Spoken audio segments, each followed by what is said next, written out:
आज का यह वीडियो कोई सामान्य वीडियो नहीं है, बल्कि यह गन्ने की खेती के इतिहास का सबसे महत्वपूर्ण दस्तावेज साबित होने वाला है। अगर आप एक गंभीर किसान हैं, अगर आप खेती को सिर्फ एक काम नहीं बल्कि एक विज्ञान और एक व्यवसाय मानते हैं, तो अगले कुछ मिनट आपकी सोच और आपकी खेती दोनों को हमेशा के लिए बदल देंगे। हमारे देश का किसान मेहनत में कोई कमी नहीं छोड़ता। वह तपती धूप में पसीना बहाता है, कड़कड़ाती ठंड में पानी लगाता है, लेकिन फिर भी जब फसल कटकर मिल में जाती है तो परिणाम वह नहीं मिलता जिसकी उसने उम्मीद की थी। आखिर क्यों? क्यों एक ही गांव की एक ही मिट्टी में एक किसान 300 क्विंटल पर अटक जाता है, जबकि दूसरा किसान उसी मौसम में 800 से 1000 क्विंटल गन्ना निकाल लेता है? फर्क मेहनत का नहीं है, फर्क है जानकारी का, फर्क है उस बारीक विज्ञान का जिसे हम अक्सर नजरअंदाज कर देते हैं। आज टेक्निकल एग्रीकल्चर पर हम उसी विज्ञान की परतें खोलने जा रहे हैं। गन्ने की खेती एक बहुत विशाल विषय है। इसमें बुवाई से लेकर कटाई तक सैकड़ों छोटी बड़ी बातें हैं। अगर हम सब कुछ एक ही वीडियो में समेटने की कोशिश करेंगे तो वीडियो बहुत लंबी हो जाएगी और शायद कुछ महत्वपूर्ण बातें छूट जाएंगी। इसलिए हमने फैसला किया है कि हम इस जानकारी को 2 भागों में आप तक पहुंचाएंगे। किसान भाइयों, सबसे पहले हमें यह समझना होगा कि गन्ने की फसल अन्य फसलों से अलग क्यों है। गेहूं या धान 3 से 4 महीने की फसलें हैं, लेकिन गन्ना 1 साल यानी पूरे 365 दिन खेत में खड़ा रहता है। इसे एक मैराथन दौड़ की तरह देखें। अगर शुरुआत खराब हुई तो अंत कभी अच्छा नहीं हो सकता। सफलता का पहला मंत्र है मिट्टी की तैयारी।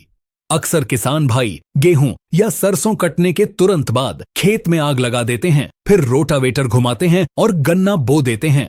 यह तरीका आपकी आने वाली फसल के लिए जहर के समान है। जब आप खेत में रोटावेटर चलाते हैं तो वह सिर्फ ऊपर की 4 से 6 इंच मिट्टी को भुरभुरा बनाता है, लेकिन उसके ठीक नीचे एक बहुत ही सख्त परत बन जाती है जिसे हम हार्ड पैन कहते हैं। गन्ने की जड़ें स्वभाव से गहराई में जाना चाहती हैं। उन्हें नमी और सूक्ष्म पोषक तत्व जमीन की गहराई से मिलते हैं, लेकिन यह हार्ड पैन उन जड़ों को रोक देता है। परिणाम यह होता है कि जब गन्ने को सबसे ज्यादा भोजन चाहिए होता है, तब उसकी जड़ें भोजन तक पहुंच ही नहीं पाती। तो सही तरीका क्या है? सही तरीका यह है कि गन्ने की बुवाई से पहले कम से कम हर 3 साल में एक बार खेत की गहरी जुताई जरूर करें। इसके लिए आप मिट्टी पलटने वाले हल यानी एमबी प्लाऊ का इस्तेमाल करें, या फिर आप सब सॉइलर का इस्तेमाल कर सकते हैं, जो जमीन को 1.5 से 2 फीट गहराई तक फाड़ देता है। इससे जमीन की जल धारण क्षमता बढ़ती है। जब बारिश होगी तो पानी बहकर नाले में नहीं जाएगा, बल्कि आपके खेत की गहराई में जाएगा, जो सूखे के समय गन्ने के काम आएगा। गहरी जुताई के बाद खेत को कम से कम 10 से 15 दिनों के लिए धूप लगने दें। मई और जून की तेज धूप मिट्टी के लिए वरदान है। यह धूप मिट्टी में छिपे हानिकारक कीड़ों के अंडों को, फंगस को और निमाटोड को प्राकृतिक रूप से खत्म कर देती है। यह प्रकृति का अपना सैनिटाइजर है। अब बात करते हैं मिट्टी के पोषण की। सालों से लगातार रासायनिक खाद जैसे यूरिया और डीएपी डालने के कारण हमारी मिट्टी से कार्बनिक तत्व यानी अनऑर्गेनिक कार्बन खत्म हो गया है। मिट्टी बेजान हो चुकी है। और याद रखिए, बेजान मिट्टी में आप कितना भी महंगा खाद डाल लें, पौधा उसे पूरा नहीं ले पाएगा। मिट्टी में जान डालने के लिए आपको जैविक कार्बन डालना होगा। इसका सबसे अच्छा स्रोत है सड़ी हुई गोबर की खाद। बुवाई से 25 दिन पहले प्रति एकड़ 4 से 5 ट्रॉली अच्छी तरह सड़ी हुई गोबर की खाद खेत में फैलाएं। लेकिन समस्या यह है कि आज पशुधन कम होने के कारण हर किसान के पास पर्याप्त गोबर की खाद नहीं है। तो इसका विकल्प क्या है? इसका विकल्प है हरी खाद। आप अपने खेत में ढैंचा या सनई की बुवाई करें। जब फसल 40 से 45 दिन की हो जाए और उसमें फूल आने वाले हों, तब उसे रोटावेटर चलाकर खेत में ही मिट्टी में मिला दें। यह हरी खाद यूरिया के 10 कट्टों से ज्यादा ताकतवर है। यह मिट्टी को वह ताकत देती है जो बाजार में मिलने वाली किसी भी खाद में नहीं है। अब हम आगे बढ़ते हैं दूसरे सबसे महत्वपूर्ण पड़ाव की ओर, बीज का चयन और किस्में। किसान भाइयों, गन्ने की खेती में बीज ही वह ब्रह्मास्त्र है जो आपकी जीत या हार तय करता है।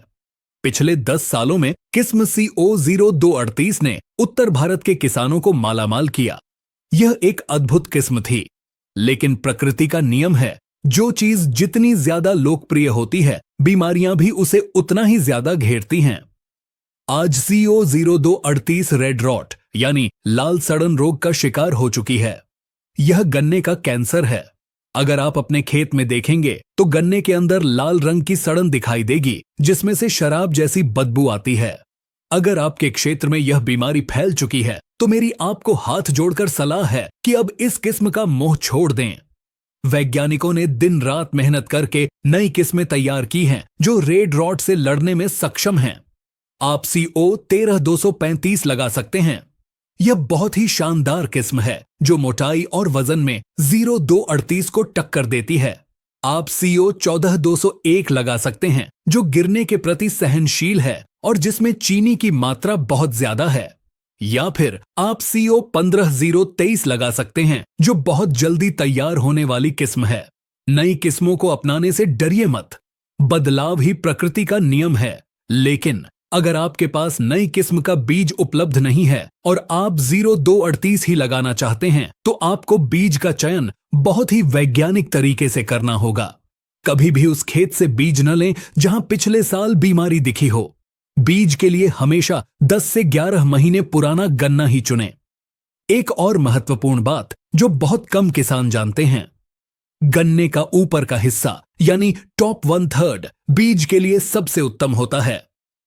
गन्ने के निचले हिस्से में चीनी की मात्रा ज्यादा होती है, जिससे जमाव में देरी होती है, जबकि ऊपर के हिस्से में ग्लूकोज की मात्रा ज्यादा होती है और आंखें ताजी होती हैं, जिससे जमाव बहुत जल्दी और एकसार होता है।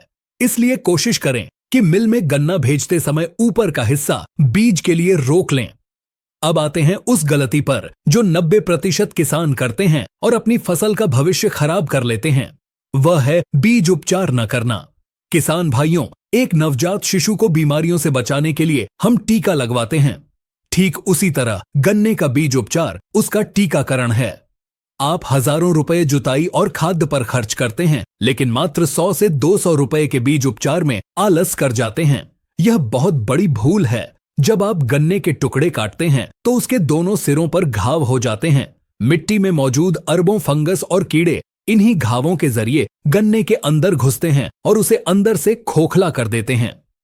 बीज उपचार का सही तरीका क्या है, इसे ध्यान से नोट करें। खेत पर ही एक बड़ा ड्रम या हौदी बनाएं, उसमें 100 लीटर पानी भरें। अब इसमें 100 ग्राम कार्बेंडाजिम 50% WP जो एक फफूंदी नाशक है मिलाएं। इसके साथ 200 मिलीलीटर इमिडाक्लोप्रिड या क्लोरोपायरिफॉस मिलाएं जो कीटनाशक का काम करेगा। इस घोल में गन्ने के टुकड़ों को जालीदार कट्टे में भरकर 10 से 15 मिनट के लिए डुबो दें। यह 15 मिनट की मेहनत आपकी फसल को अगले 4 महीनों तक सुरक्षित रखेगी। इस उपचार से गन्ने की आंखों के अंदर छिपी हुई फंगस मर जाती है और मिट्टी की दीमक गन्ने को छू भी नहीं पाती।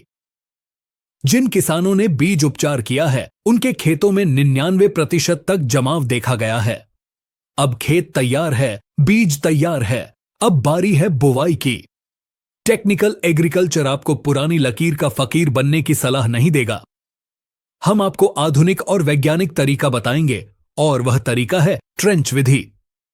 परंपरागत विधि में हम 2 से 2.5 फीट पर कूड़ निकालते थे। इससे गन्ने की लाइनों के बीच हवा और रोशनी जाने की जगह ही नहीं बचती थी। गन्ना पतला रह जाता था और उसमें बीमारियां ज्यादा आती थीं। ट्रेंच विधि में हम 2 लाइनों के बीच की दूरी को बढ़ाकर 4 फीट कर देते हैं। जी हां, 4 फीट। कुछ किसान भाई तो 5 फीट तक भी रखते हैं। शायद आपको लगे कि इससे पौधे कम हो जाएंगे और पैदावार घट जाएगी, लेकिन विज्ञान कहता है कि पौधे कम नहीं होंगे, बल्कि गन्ने का वजन बढ़ जाएगा।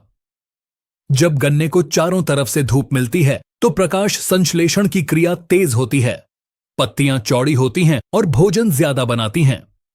नतीजा, गन्ना मोटा और वजनदार होता है। एक मोटा गन्ना 4 पतले गन्नों के बराबर वजन देता है। ट्रेंच विधि का एक और फायदा है, 4 फीट की खाली जगह में आप छोटा ट्रैक्टर चलाकर गुड़ाई कर सकते हैं, मिट्टी चढ़ा सकते हैं और स्प्रे कर सकते हैं। इससे आपकी मजदूरी की लागत आधी हो जाती है। बुवाई के समय गन्ने के टुकड़ों को नाली में सीधी नुमा तरीके से रखें। दो आंखों वाले टुकड़े सबसे अच्छे माने जाते हैं। टुकड़ों को एक दूसरे से सटाकर न रखें, बल्कि उनके बीच थोड़ी दूरी रखें। बुवाई के बाद गन्ने को मिट्टी से ढकने का काम आता है। यहां भी किसान गलती करते हैं। वे गन्ने के ऊपर बहुत सारी मिट्टी डाल देते हैं और फिर पाटा लगा देते हैं। इससे गन्ने की आंखें दब जाती हैं और उन्हें बाहर निकलने में बहुत ताकत लगानी पड़ती है। आपको सिर्फ 1 से 2 इंच मिट्टी ही टुकड़ों के ऊपर डालनी है।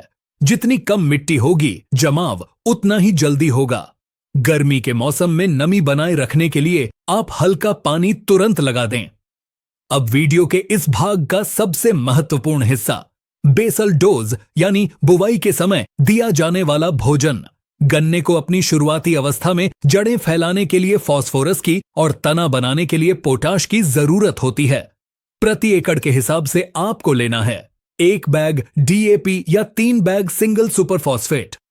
अगर आप सुपर फॉस्फेट लेते हैं तो यह ज्यादा बेहतर है, क्योंकि इसमें आपको कैल्शियम और सल्फर मुफ्त में मिल जाता है। इसके साथ 25 से 30 kilo potash, muriate of potash जरूर डालें। पोटाश गन्ने की रोग प्रतिरोधक क्षमता बढ़ाता है और उसे सूखे से बचाता है। इसके साथ 10 kilo urea, 10 kilo bentonite sulphur और 10 किलो जिंक सल्फेट।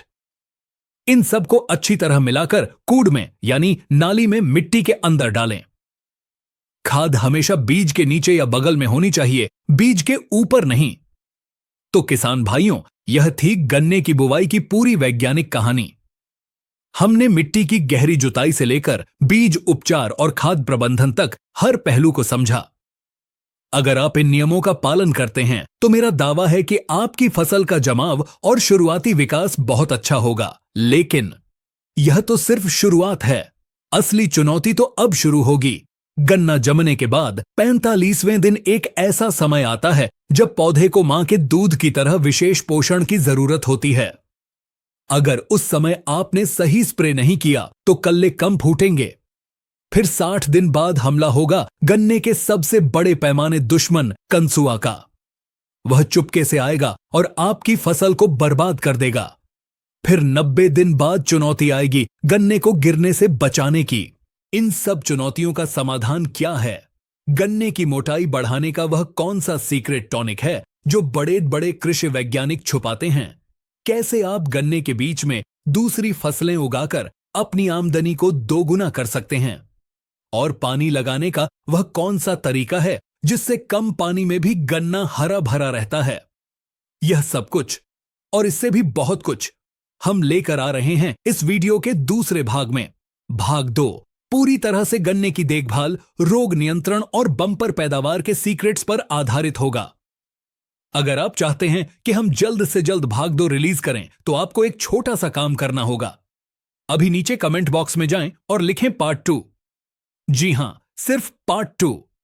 जितने ज्यादा कमेंट आएंगे उतनी ही जल्दी हम अगला वीडियो लेकर आएंगे। यह आपके हाथ में है, तो देर मत कीजिए, कमेंट कीजिए, लाइक कीजिए और इस वीडियो को अपने हर किसान भाई तक पहुंचाइए। मिलते हैं बहुत जल्द एक नई ऊर्जा और नई जानकारी के साथ टेक्निकल एग्रीकल्चर के अगले वीडियो में। तब तक के लिए अपने खेत में डटे रहिए, क्योंकि देश की तरक्की का रास्ता आपके खेत से होकर ही गुजरता है। धन्यवाद। जय जवान, जय किसान।